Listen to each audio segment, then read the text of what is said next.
Distinguished guests, ladies and gentlemen, and my dear students, a warm good morning to one and all.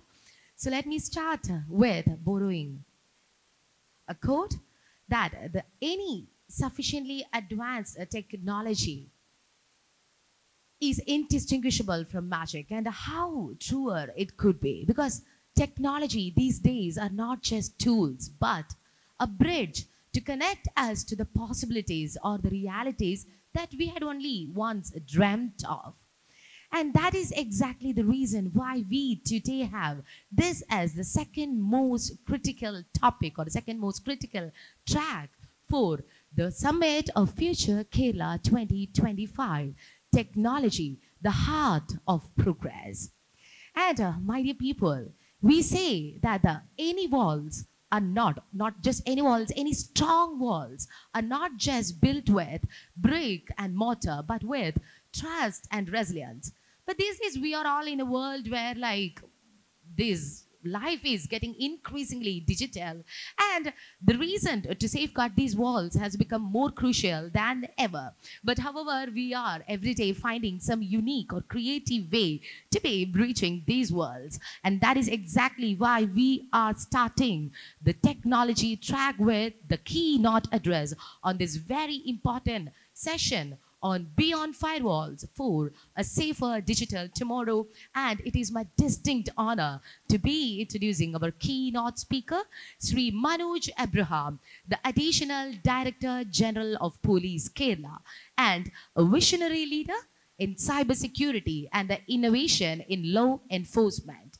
With a stellar track record of integrating technology with policing, he is the architect behind groundbreaking initiatives like the Kerala Police Cyberdrome, India's first drone forensic lab and research center, and the internationally acclaimed COCON Cybersecurity Conference. Sri Abraham's dedication to cybersecurity, community policing, and strategic innovation has earned him numerous accolades, making him the perfect gate for today's session, Beyond Firewalls for a Safer Digital Tomorrow. And with the privilege that have been bestowed upon me, may I very humbly request the presence of Sri Manoj Abraham IPS to kindly address the gathering and enlighten us on the topic. So please.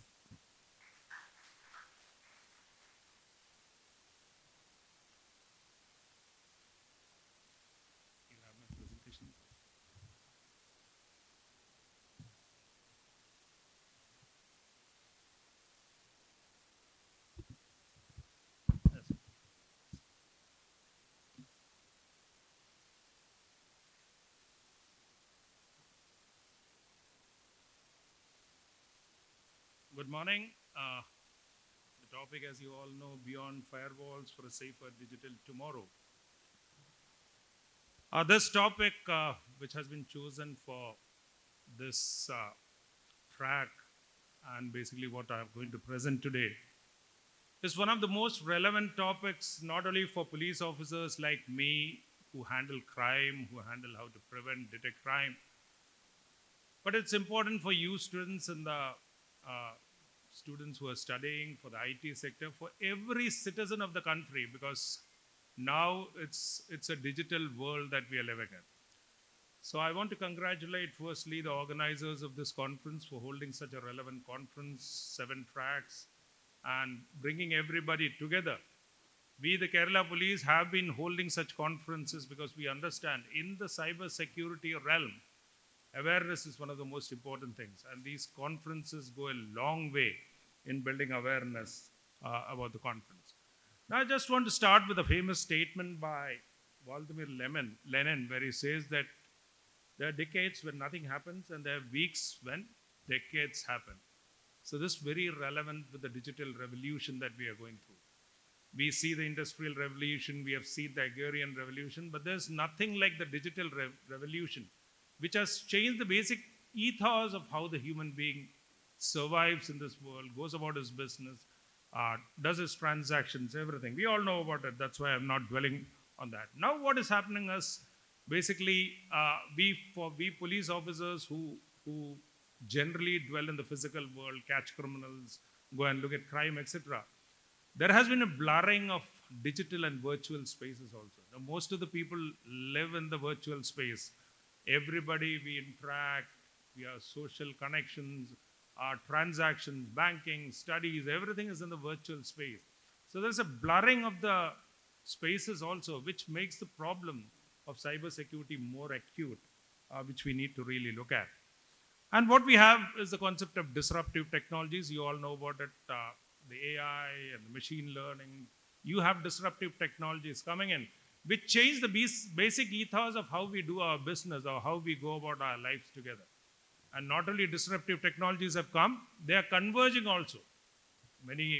You look at the mobile phone, you have a lot of disruptive technologies converging in that mobile phone, which makes the problem of cybersecurity even more complicated, which we need to handle with Kids Glove also.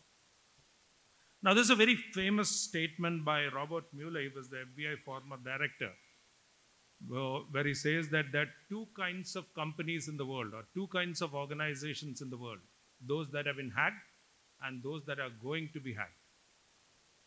What he says is there is nothing perfect. Everybody will be hacked.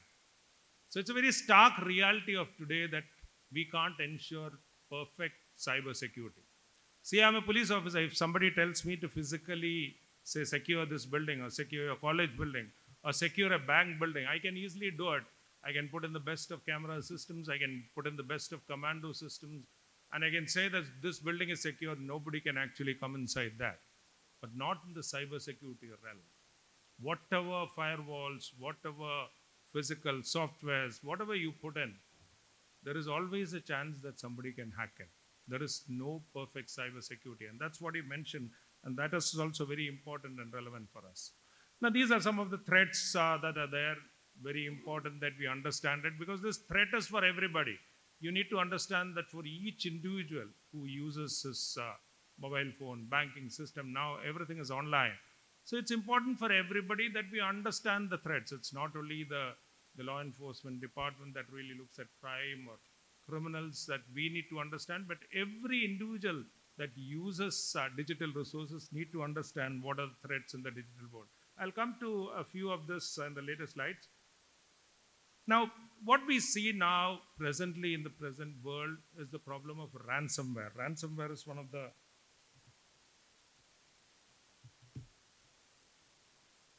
the most talked of problems in the world. It is stated as per records that in 2024, every 11 seconds there was a ransomware attack. And these attacks are happening throughout the world. These attacks don't have any jurisdiction, physical jurisdiction.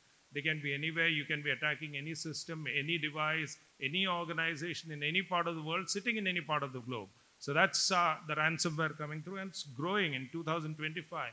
You have a lot of other features coming up, ransomware in mobile devices also. Earlier it was related to desktops and other systems, but we have now ransomware attacks coming to mobile phones. You have ransomware in all these vulnerable sectors like the health industry, where people are doing surgeries on a day-to-day basis. You have a ransomware attack and the whole hospital comes to a standstill, and you have to pay a ransom money to get the decryption key to really come in. So it really puts the industry, it really puts that organization into a total standstill where you have to pay the ransom money to come through. You have ransomware as a service. RAS means ransomware as a service, where you can hire people. You can go to the darknet. You can hire people who will come and attack somebody. If you want to attack some organization, you can hire these people and they will attack that organization for you. As a service also, they'll provide that. So you have things like that is coming up. Now you need to understand who the criminal is also on the other side. That is very important, who the person is, because based on that person also the gravity of the problem changes. You have small hacktivists, etc., who are rookies or who are IT professionals who have gone wrong way, and they hack the system. They are the small part of the ring as such. But you have malicious insiders, people inside the organization who actually do it. You have terrorist groups, you have hackers, criminal groups, nation states. You have nation states, people, national army dedicated to cyber attacks. You have North Korea, etc. They have the best of the people who are working in the IT. So that really makes the problem more acute. It's not the ordinary rookie or the college dropout who's hacking into your systems. It's the best of the person who's coming in, who's there in the country, who has been trained, who is paid by the government authorities, who is hacking into your system. So that makes the problem even more acute. That's what we need to understand. So that's where the problem gets compounded also. Now this slide I just put up just to make you understand how difficult it is for a person in the law enforcement like me, where you can use a computer device to actually make physical harm to a country also. Now these four examples, these are only just four examples that I've given. The first one is a Turkey oil pipeline blast. You need to understand an oil pipeline blast in Turkey was just done using your internet connection, just a computer device, just a computer with an internet connection. They actually hacked into the oil pipeline from Turkey, transfers oil from one part to the other part, another country. So what the hackers did, they hacked into the system, they hacked through the CCTV cameras. CCTV cameras, generally we don't give any passwords, we do the default password. So easily they hacked into the camera system. Through the camera system, they got inside the control system. And they removed the sensors that actually handle the pressure inside the tunnel. So what happened? The pressure increased to such an extent that the pipeline exploded, and a huge loss was caused to that country. Though not many people lost their lives, but it's a huge loss for the nation state. So you need to understand, just with the internet connection, you can create a terrorist attack. You can create a bomb. The second one in Germany also is a steel factory where they created this similar kind of explosion, just sitting in some part of the globe and creating an explosion. Stuxnet is a virus which actually derailed the Iranian nuclear thing. That's a very old one which you can do. The Florida water supply attack is also a recent attack. Florida, you have the water supply given by the government. So somebody had attacked their systems, and you have a particular mix of a caustic soda in the water just to make the water safe. You mix caustic soda in the water and then you give it to the public for drinking, etc. So what the hacker did, he actually came inside, attacked into the system, hacked into the system, increased the amount of caustic soda in the water so that it becomes poisonous, and tried to send it. But of course, there was a very smart individual behind the control. So he immediately identified that and stopped the water. And that's why the action could not take place and nobody was actually injured in the whole thing. But imagine if the attack had been successful, all those inhabitants in Florida would have really been affected, and the country would have faced a lot of damage. And that is just by using no bombs, no terrorists, no missiles, no attacks. It's just a computer, it's just an internet connection, and somebody sitting from somewhere. So that is the gravity of the situation that we are facing in the present times, which we really need to understand. We know about the hybrid warfare that's happening now. If you look at the Ukraine-Russian war that is happening, or you look at the Israel war against Hamas, it's all a hybrid war. It's not the traditional, the army, navy, and military only going attacking. More is the cyber warfare that is taking place. You have cyber armies attacking into systems because all the army, navy, air force, everybody is connected to the computer system. And so it's very important that we have a system. You have you must have heard of the pager attack also, where the Israeli Secret Service could actually get into the pagers, use it as a mobile device, use it as an explosive device to actually hit the Hamas terrorists somewhere remotely operating. So that is also another scope of how a computer device can be used for a terrorist attack, for attacking one country, for annihilating your enemy, etc. And that makes the problem of cybersecurity even more compounded when we look at it on a national perspective. Now, these are some of the issues that we see in recent times. Many of you must have, if you are IT students, you must have seen a deepfake problem. I'll come to that. IoT attacks is the Internet of Things. We have devices that are now connected. Our mobile phone is connected to our CCTV cameras, or the television that is there in our homes, or our Alexa. So we have connected devices. So it's very easy for a hacker to get inside the device that has the least security and then affect the whole thing. Like similar in an organization also, you have connected systems everywhere. So using the IoT attack, you can actually get in the least protected device and come inside your organization. You've attacked on automated vehicles also. Automated vehicles are another thing that are coming to the country, but in the Western world, it's there to a great extent. You can attack an automated vehicle, and actually you can make it turn, you can make it flip, you can make the vehicle do anything, cause accidents without any problems just by the computer connection that you have. Then you have quantum computing, cloud attacks, etc. I'll come to that in the later. Deepfake is one of the major things that is affecting each individual line. Kerala also, we have a lot of crimes using deepfake now because there are technologies available where you can actually, if you look at if somebody wants to make a deepfake video of me, they just need to take the half an hour recording of what I'm speaking now, and they can make my image and my voice to do anything. They can actually make it, they can call up my manager in the bank and say that he will look at the video and think that I'm calling. And he can say that, oh, okay, my account, you transfer, say, 2 lakh rupees from this account to some other account. And the manager will think it's the same voice, it's the same person speaking, and he will transfer the amount. So many such crimes are happening, and crimes are happening left and right. It's not only banking sector. You have crimes against children, crimes against women. The deepfake video is very easily created also because tools are available where you don't have to do anything, and it mimics you like anything. Even when I looked at my deepfake video, even I couldn't identify that it was not me. It is so real. It's very difficult to really judge on how to do that. So a lot of crimes are possible. Every individual, all of us really need to be aware of this kind of crimes that are going to come up in future. It's already there, but we really need to we should not believe. It's what I'll come to that zero trust culture that we really need to have, trusting nobody, because now we in the country are one of the biggest problems that we see is that we trust everything, every image, every voice, everything that comes on the WhatsApp. We tend to believe that.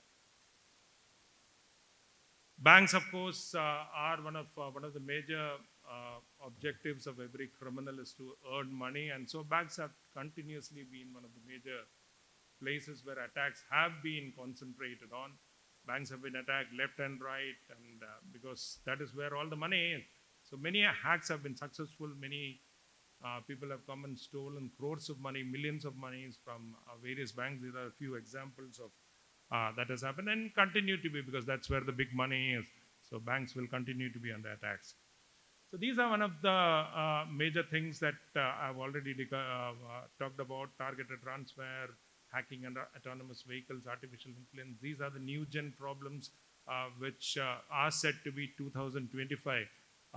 These kinds of attacks we are going to see in big numbers in the coming times as such.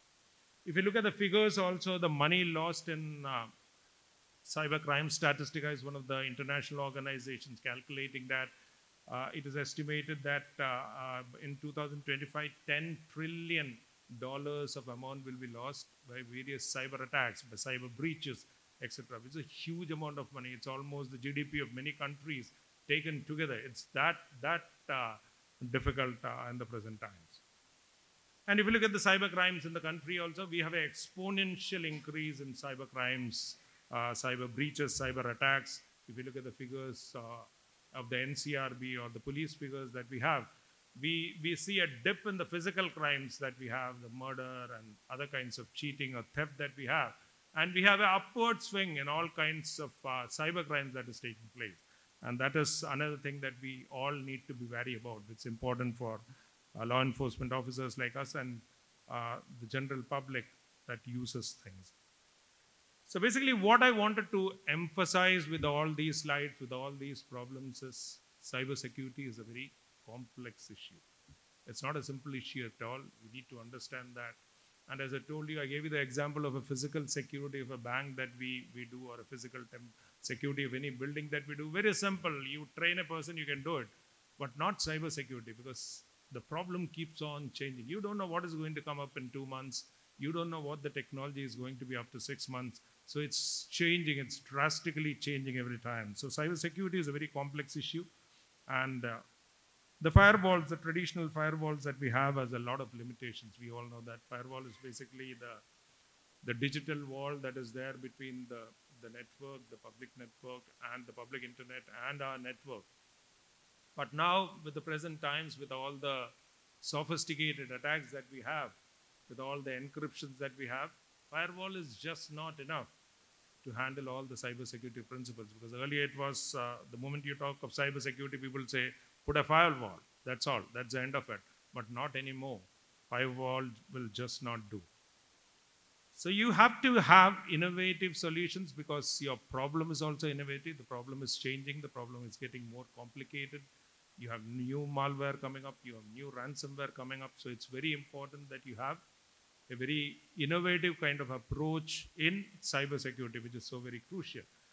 And it's a proactive kind of cybersecurity that you need to have. You can't be reactive. You just rest in your organization and you think that whatever attacks are coming to you, I'll try to defend myself from that. No, that's not going to work any longer. You need to be proactive. You need to look for what is happening in the organizations. You really need to go and collect intelligence on the darknet, on the latest kinds of attacks, on the latest kinds of ransomware that are prevalent in the market. And you need to build your strategy on that. It has to be a very proactive approach that is very important in cybersecurity now. So a few solutions and strategies as IT students, as enthusiasts, etc. You must be aware of most of the things. What I wanted to first emphasize on is the zero trust principle that we have. Zero trust everywhere. We go to awareness classes and we say for the individual to the organization, a zero trust culture firstly is very important. Because as I mentioned, our basic problem is we tend to trust everyone that we talk to, everyone who calls us. Whatever we see on the internet, whatever we see on WhatsApp, we tend to believe that. That attitude has to change if we want to be cyber secure. We need to have a zero trust factor, zero trust culture inculcated in us. More in the organization, we have a zero trust architecture which believes in the same principle. You don't trust any person or any network that is coming in or any individual that's hitting your network. You don't trust that. That's a zero trust. You verify everybody. Like in the building, if somebody has to come in, generally whoever it is, he may be looking, it's a hospital, he's looking like a doctor, he may be having a white coat, but you verify him, you verify his credentials, whether he belongs to this hospital. Similar way, in an organization, basically you verify everybody. He may be a part of the organization, but you verify everybody, scan through him, and see that he's not dangerous, then only you get him in. What is that? It's a timer or? Okay. I thought it's... So basically that's how you have a zero trust security. Zero trust security extends to, it's basically to devices, to people, to the data, to the network that's available. And it's basically explicitly to verify everybody who comes inside your organization. You limit the user access also. It's not that everybody has access to all the systems that is there. You limit the access to particular user on what he needs to do, and then you can limit that. And assume breach. Assume that you are going to be attacked, assume that a breach is going to happen, and so you build on that. So that is very important. That's the zero trust architecture for you. Other time, with the latest disruptive technologies that we have, AI-based security systems, cyber security, it's very important that we use AI also to prevent, detect, and handle the breach that is happening. And AI tools are available. It's far better than individuals. So they will analyze the data. They will actually look at patterns, and they will come and mend the system also. It's very systems are available now where the AI systems have proved much more effective than the human element. And this is going to come a big time everywhere because everybody is into AI now, and a lot of research is happening in this regard. Endpoint detection and response is another thing, another strategy of cybersecurity that's very important now, where we really look at the endpoints and continuously keep on verifying who is coming to our endpoints. It may be a mobile device, it may be a laptop, anything, but we need to really keep on looking at that. Another aspect is cloud security. We know all our data now sits on cloud. We have multi-cloud environment now. It's very important that the cloud is also secure, because if you hack into the cloud, you get all those data that is so very privileged to us, so needs to be protected. So cloud security also has a lot of strategies working around where look at encryptions. A lot of encryptions are being built into. You look at a lot of user controls that are coming up, INT and access management, etc., etc. A lot of strategy. I don't want to go into details. And we have strategies of user behavior. user behavior also is very important, very analyze what the user is doing. In an organization, many people may be using that system, but it's very essential that you keep on looking at the behavior, whether he's doing something that is strange, something that he's not expected to do. And that has to be done because the insider threat is also very paramount now. So it's very important that you look at the particular person who's using that device, whether he is changing his pattern, whether he's doing something suspicious or something uncommon, and handle that thing also. So that's another strategy that we use in recent times. And awareness, that's one of the most important things. Cybersecurity awareness is a necessity for everybody, whether it's students, whether it's IT professionals, whether it's police officers in the government. We need to spread the awareness like anything. And that's why these conferences are so very crucial, so very important that we spread awareness inside the organization. And collaboration is another aspect that's very important. It's not that cybersecurity is a collaborative effort. We need to have collaboration between the private and the public sector. That's very important. It's not that it's only relevant for private sector. It's as more important for the public sector also, because that's where the strategic industries are. It's important for everybody. It's not that we law enforcement only do that because we handle cyber crimes. No, it's important for the users also. And we need to share intelligence among industries, among partners, among the private and public sector also, because collaborative efforts only really help in cybersecurity. That's why Kerala Police has gone big way with Cyberdome, where we actually interact, where we actually go hand in hand with all the IT industry, all the IT professionals, every stakeholder to actually enhance cybersecurity. And of course, the importance of the IT professional. Most of the industries, most of the organizations don't really give importance to the security professional, the CISO or the information security expert inside the organization. Particularly in the government, they never really looked at security. And that's also very important that we actually have people inside the organization to build with the skills, particular individual, just looking at cybersecurity, because that's so very important for every organization. And that skill has to be built with experience in the organization, and that's also so very crucial.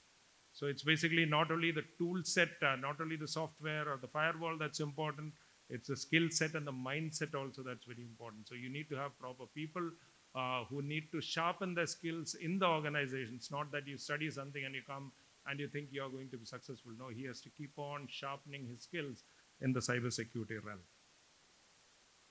And a backup management plan, everybody needs to have it. As I told you, anybody can be hacked.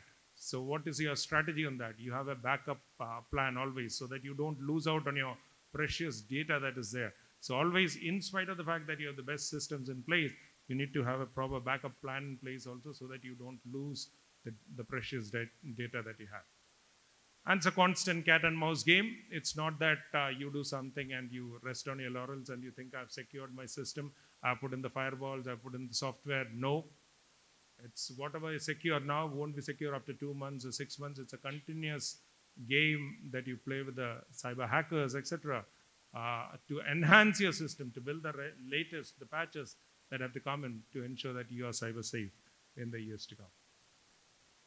So the future trends in cybersecurity, the increased use of quantum computing, AI-powered cyber defenses, the rise of cyber physical system security is basically, now we have all the industries also based on the digital principle. So it's basically amalgamation of digital resources and physical resources also. So it's very important that we secure both these resources together.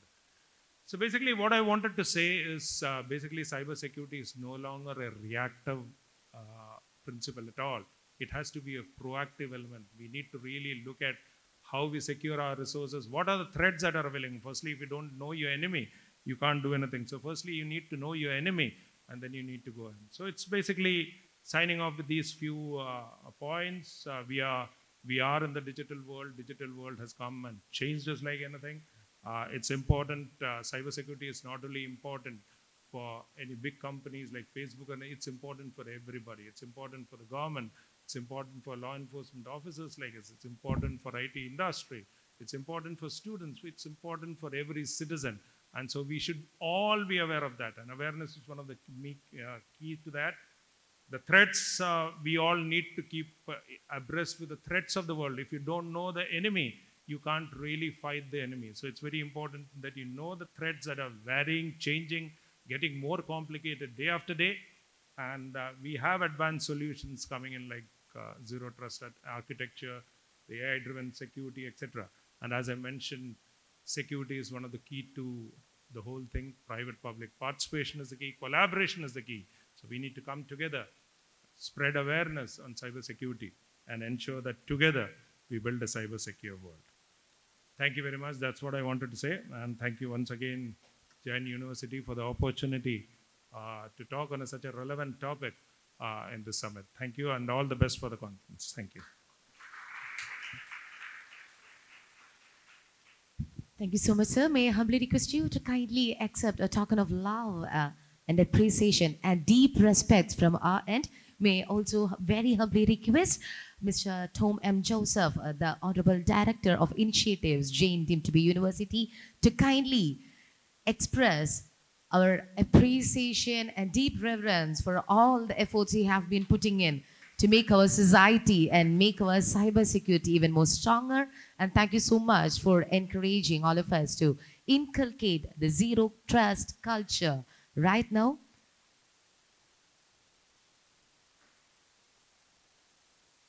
Thank you so much for your partnership and collaboration with us, sir. It is